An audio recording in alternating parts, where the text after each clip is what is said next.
Mga opisyal na kandidato sa ilalim ng partido na Barog Team Rama, inanunsyo na ni suspended Cebu City Mayor Mike Rama. Narito ang balita ni Charmaine Balagon.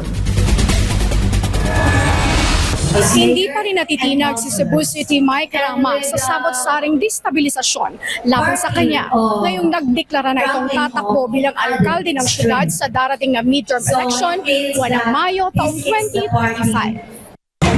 Ganap nang inanunsyo ni Mayor Rama ang probable candidates sa ilalim ng kanyang partido, ang Barog Team Rama bagong sugbo nitong Martes, Setyembre 24 taong kasalukuyan na dinaluhan ng mga taga-suporta, kaibigan at pamilya ng mga kakandidato. Isa-isa nitong ipinakilala ang mga posibleng kasama nito at kapansin-pansin ang sobrang bilang ng mga kakandidato. Ito'y marahil sila ang mga individual na nagpakita ng intensyon na suportahan ang advokasya ni Rama. Binubuo ang partido Barog Team Rama slate sa pangunguna ni Mayor Michael Rama at ang mga sumusunod. Sa isang pagtitipon, humiling ang alkalde na bigyan pa ito ng sapat na oras upang gawing ganap kung sino ang pinal na tandem nito sa pagkabisi, sa kadahilan ng patuloy pa ang mga pagpupulong para sa naturang posisyon.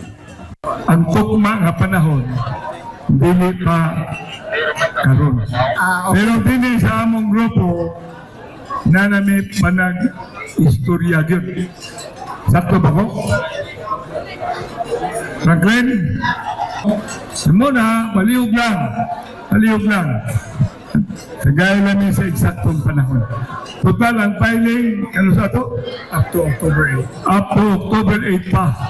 So, 2 weeks, no? 2 weeks. Basta you will be properly informed.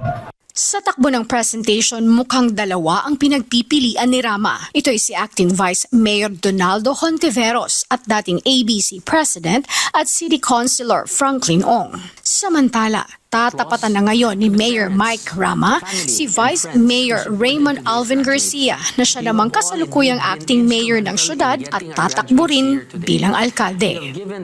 Sige man gusto nagpanginambok na ako'y namiya nila. Sige, istorya, ako'y namiya. Nanong naaman ka? Tundo nung Tibel. Nanong naaman sa kadini? Franklin Ong. Nanong naaman na sila din. You know, I'm telling you, you can take your seat now. Nanong naaman na sila. O nanong naaman mo. Kung sa may na sining atong partido. Bilang standard bearer ng partido, kasabay ng pagsang-ayon ng mga taga-suporta nito, kinumpirma ni Rama na ganap nang nagtapos ang Rama Garcia Coalition. Hudyat na hiwalay na ang dating magkatandem sa pagpapatakbo ng syudad ng Cebu. Maaalalang naging running mate ni Rama si Garcia noong 2022 national and local elections at parehong nagtagumpay. Gayunpaman ay nagkalamat ang kanilang tandem ng patawan ng preventive suspension ng ombudsman si Rama. Para sa Diyos at sa Pilipinas kong mahal, ito ang citizen correspondent mula Cebu, Charmaine Balagon, SMNI News.